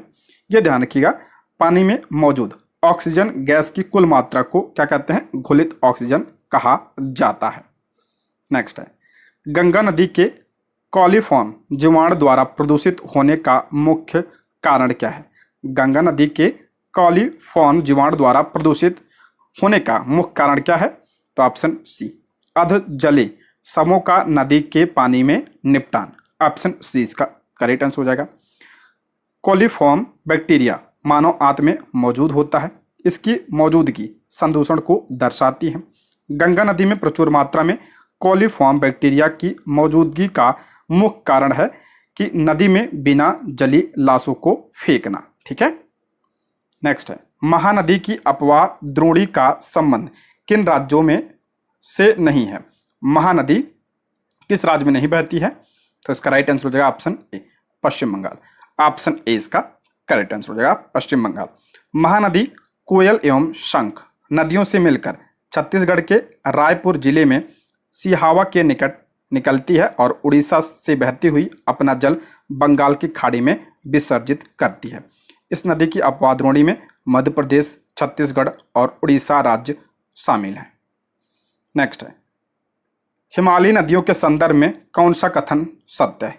हिमालयी नदियों के बारे में पूछ रहा है, कौन सा कथन सत्य है? यहाँ की अधिकतर नदियाँ बारहमासी होती हैं, बिल्कुल सही है। ठीक है, 12 महीने बहती हैं। ये नदियाँ अपने साथ भारी मात्रा में सिल्ट व बालू का संवहन करती हैं, ये भी आपका सही है। ठीक है, उसमें आपका बालू वगैरह होता है। हिमालयी नदियाँ अपने प्रवाह के निचले भाग में विसर्प व गोखुर का निर्माण करती हैं, बिल्कुल सही है। हिमालयी नदियाँ अपने प्रवाह के निचले भाग में विसर्प व गोखुर झीलों का निर्माण करती हैं। तो ऑप्शन डी, एक से अधिक, ऑप्शन डी इसका राइट आंसर हो जाएगा। नेक्स्ट है, मानव निर्मित गुरु गोविंद सागर झील का संबंध किस परियोजना से संबंधित है? गुरु गोविंद सागर झील किस परियोजना से संबंधित है? तो ऑप्शन बी, भाखड़ा नंगल परियोजना से। ऑप्शन बी इसका राइट आंसर हो जाएगा। ठीक है, किस नदी पर है ये? तो सतलज नदी पर। ब्रह्मपुत्र नदी तंत्र के संबंध में कौन सा कथन सत्य है? ब्रह्मपुत्र नदी तंत्र के बारे में पूछ रहा है, कौन सा कथन सही है? ध्यान से पढ़िएगा इसको। ठीक है, ब्रह्मपुत्र नदी मानसरोवर झील के पश्चिम से निकलती है। देखिए, ये गलत कर सकते हैं आप लोग पता होगा कि जो ब्रह्मपुत्र नदी है ये मानसरोवर से तो निकलती है, लेकिन पश्चिम से नहीं निकलती, ध्यान रखिएगा, पूर्व से निकलती है। ठीक है, पूरब से निकलती है ये। तो ये आपका क्या हो जाएगा? पहला गलत हो जाएगा। ब्रह्मपुत्र नदी नामचा बरवा शिखर के पास पहुंचकर गौज के माध्यम से भारत में प्रवेश करती, ये आपका सही है। बी आपका क्या है? सही है। तीसरा है, यह नदी अपने उद्गम स्रोत, इसको भी ध्यान से पढ़िएगा, यह नदी अपने उद्गम स्रोत से काफी मात्रा में सिल्ट यानी अवसाद लेकर चलती है, जो भारत के असम में हर साल बाढ़ का कारण बनती है।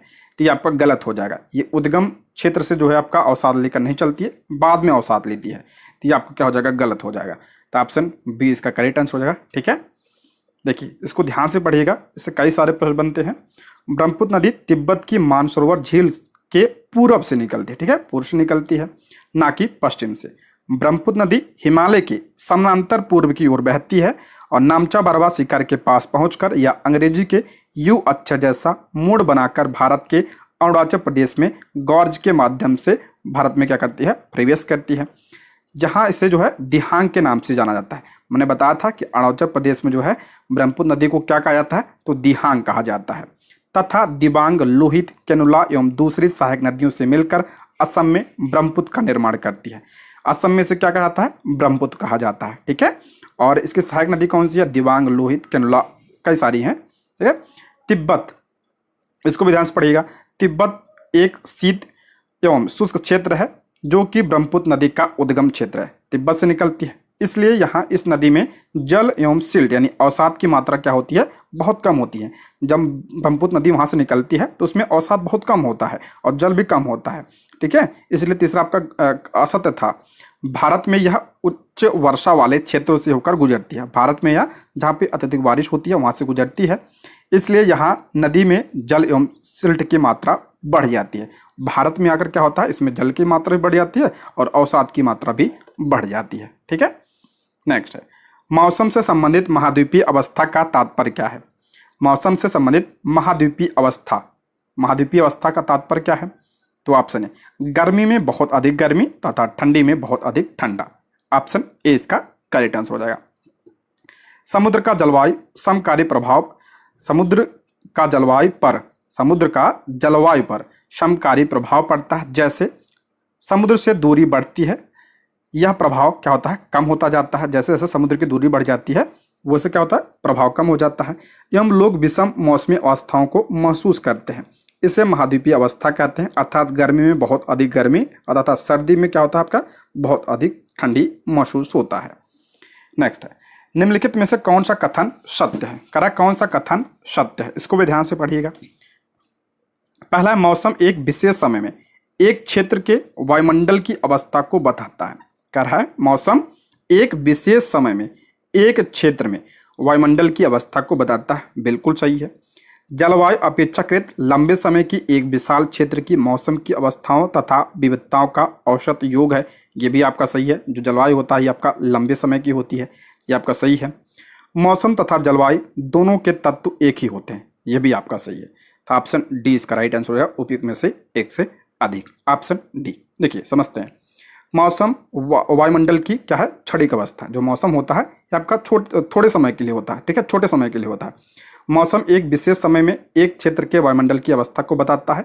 मौसम की अवस्था प्रायः एक ही दिन में कई बार बदलती है। मौसम जो है ये बदलता रहता है। जलवायु का तात्पर्य एक विशाल क्षेत्र में लंबी समय अवधि, लगभग आपका 30 वर्ष से अधिक में मौसम की अवस्थाओं तथा विविधताओं का औसत योग होता है। जो जलवायु होता है ये लंबे समय का होता है, ठीक है। और मौसम तथा जलवायु के जो तत्व होते हैं लगभग एक होते हैं, जैसे आपका तापमान हो गया, वायुमंडलीय दाब हो गया, पवन हो गया, आर्द्रता तथा वर्षण। ये सब जो है क्या करते हैं, मौसम और जलवायु दोनों को प्रभावित करते हैं। नेक्स्ट है, निम्नलिखित कथनों में से कौन सा सही है, कौन सा कथन सही है, देखते हैं। एक वर्ष में प्रति 1000 व्यक्तियों में जितने जीवित बच्चों का जन्म होता है, जन्म दर कहते हैं उसे, बिल्कुल सही है। एक वर्ष में प्रति 1000 व्यक्तियों में जितने जीवित बच्चे होते हैं उन्हें क्या कहा जाता है, जन्म दर कहा जाता है। ये आपका सही है। दूसरा है, भारत में हमेशा जन्म दर मृत्यु दर से अधिक है। कह रहा भारत में हमेशा जो है जन्म दर क्या है, मृत्यु दर से अधिक है, यानी भारत में क्या है, जन्म दर अधिक है। बिल्कुल सही है, तभी तो जनसंख्या बढ़ रही है, ठीक है, तो ये आपका सही है। जन्म दर और मृत्यु दर के बीच के अंतर को प्राकृतिक जनसंख्या वृद्धि दर कहा जाता है, वही बात है, सही है। तो ऑप्शन डी, सभी कथन सही है, ठीक है, ऑप्शन डी इसका राइट आंसर हो जाएगा। नेक्स्ट है, भारत सरकार ने व्यापक परिवार नियोजन कार्यक्रम किस वर्ष प्रारंभ किया। भारत सरकार ने व्यापक परिवार नियोजन कार्यक्रम किस वर्ष, तो 1952, ऑप्शन बी इसका राइट आंसर हो जाएगा 1952। नेक्स्ट है, निम्नलिखित में से किस केंद्र शासित प्रदेश में वनों का क्षेत्रफल सबसे कम है। किस केंद्र शासित प्रदेश में वनों का क्षेत्रफल सबसे कम है इसमें से, तो दमन और दीव में, ऑप्शन सी इसका राइट आंसर हो जाएगा। अगला प्रश्न है, वह वनस्पति जो मनुष्य की सहायता के बिना अपने आप पैदा होती है और लंबे समय तक बिना किसी मानवीय हस्तक्षेप के उगती है, इस प्रकार की वनस्पति को कहते हैं, तो क्या कहा जाता है, ऑप्शन सी, अक्षत वनस्पति कहा जाता है, ऑप्शन सी इसका करेक्ट आंसर हो जाएगा, ठीक है। नेक्स्ट है, उष्णकटिबंधीय पर्णपाती वनों के संदर्भ में कौन सा कथन असत्य है। उष्णकटिबंधीय पर्णपाती यानी पतझड़ वन के बारे में पूछ रहा है, कौन सा असत्य है, यानी गलत है, कौन सा। पहला है, इन वनों को मानसूनी वन भी कहा जाता है, बिल्कुल सही है। उष्णकटिबंधीय पर्णपाती वन को मानसूनी वन कहा जाता है, ये सही है। ये वन उन क्षेत्रों में पाए जाते हैं जहाँ वार्षिक वर्षा 70 सेंटीमीटर से कम होती है। नहीं, ये वन उन क्षेत्रों में पाए जाते हैं जहां वार्षिक वर्षा 70 से 200 सेंटीमीटर तक वर्षा होती है, वहां पाए जाते हैं, तो ये आपका क्या हो जाएगा, गलत हो जाता है। तीसरा है, उष्णकटिबंधीय पर्णपाती वनों महुआ, चंदन, कुसुम के वृक्ष पाए जाते हैं। उष्णकटिबंधीय पर्णपाती वनों में महुआ, चंदन, कुसुम के वृक्ष पाए जाते हैं, ये आपका सही है। तो इसमें पूछ रहा है कौन सा गलत है, ऑप्शन बी इसका राइट आंसर हो जाएगा, ठीक है, ऑप्शन बी। उष्णकटिबंधीय पर्णपाती वन भारत में सर्वाधिक क्षेत्र में फैले हुए, ध्यान रखिएगा, सर्वाधिक क्षेत्र में कौन सा, तो आपका उष्णकटिबंधीय पर्णपाती वन। इन वनों को मानसूनी वन कहा जाता है। ये वन उन क्षेत्रों में पाए जाते हैं जहां वार्षिक वर्षा 70 से 200 सेंटीमीटर होती है। इस प्रकार के वनों में वृक्ष शुष्क ग्रीष्म ऋतु में 6 से 8 सप्ताह के लिए अपनी पत्तियां क्या करते हैं, गिरा देते हैं, इसीलिए इन्हें पतझड़ वाले वन कहा जाता है। उदाहरण देखते हैं तो आपका चंदन हो गया, महुआ, सेमल, कुसुम, हर्रा, आंवला, ये सब क्या है, तो आपके उष्णकटिबंधीय पर्णपाती वन है, यानी पतझड़ वाले वन हैं, ठीक है। नेक्स्ट है, वनस्पतियों की विविधता का प्रमुख कारण क्या है। वनस्पतियों की विविधता का कारण पूछ रहा है, तो मृदा में विविधता, तापमान में अंतर, नदियों के जल की मात्रा, ये सब जो है विविधता का कारण है, तो ऑप्शन डी इसका राइट आंसर हो जाएगा, एक से अधिक, ऑप्शन डी। नेक्स्ट, निम्नलिखित में से किन नदियों के डेल्टाई भागों में मैंग्रोव वन पाए जाते हैं। निम्नलिखित में से किन नदियों के डेल्टाई भागों में मैंग्रोव वन पाए जाते हैं, तो आपका कृष्णा हो गया, गोदावरी नदी, सभी होगा, ऑप्शन डी इसका राइट आंसर हो जाएगा, इंपॉर्टेंट है ये, ऑप्शन डी। समझते हैं इसके बारे में। भारत में मैंग्रोव वन का क्षेत्र विश्व के मैंग्रोव क्षेत्र का 7% है। यह सब प्रश्न मैंने एनसीईआरटी से उठाया है, इंपॉर्टेंट है ये, ठीक है। भारत में ये वन अंडमान और निकोबार द्वीप समूह व पश्चिम बंगाल में गंगा ब्रह्मपुत्र नदियों पर स्थित सुंदरवन डेल्टा में अत्यधिक विकसित है। इसके अलावा ये वन महानदी, गोदावरी और कृष्णा नदियों के डेल्टाई भाग में भी पाए जाते हैं, ठीक है। देखिए, ये मैप आप लोग रट लीजिए, इस मैप को ध्यान से देखिए, ठीक है, इंपॉर्टेंट है ये।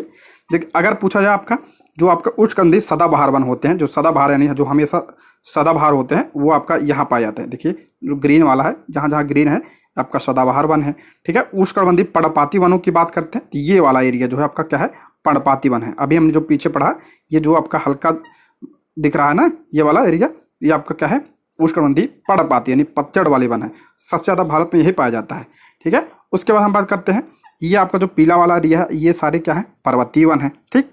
और देखिए जो मैंग्रोव वन की बात करते हैं, यहाँ पे देखिए ये जो एरिया है, ये वाला और थोड़ा सा यहाँ पे और थोड़ा सा यहाँ पे, ठीक है, ये क्या है आपका मैंग्रोव वन है, ठीक है, मैंग्रोव वन है ये। और उसके बाद आता है आपका उष्णकटिबंधीय जो कटीले वन होते हैं, ये आपका जो हल्का येलो दिख रहा है, ये वाला और ये वाला, तो ये आपका क्या है, तो कटीले वन है। इसको ध्यान रखिएगा, इंपॉर्टेंट है, यहाँ से प्रश्न बनता ही बनता है, ठीक है।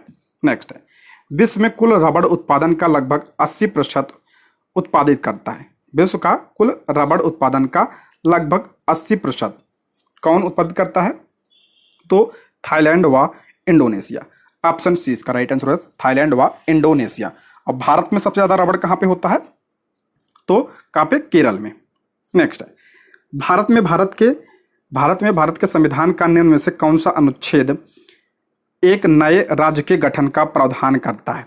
भारत के संविधान का निम्न में से कौन सा अनुच्छेद एक नए राज्य का गठन का प्रावधान करता है, तो कौन सा, तो ऑप्शन बी इसका राइट आंसर हो जाएगा, आर्टिकल 2। ऑप्शन बी इसका राइट आंसर हो जाएगा। अनुच्छेद 1 में क्या है, तो संघ का नाम और क्षेत्र है। 2 में क्या है, नए राज्यों का प्रवेश या स्थापना है।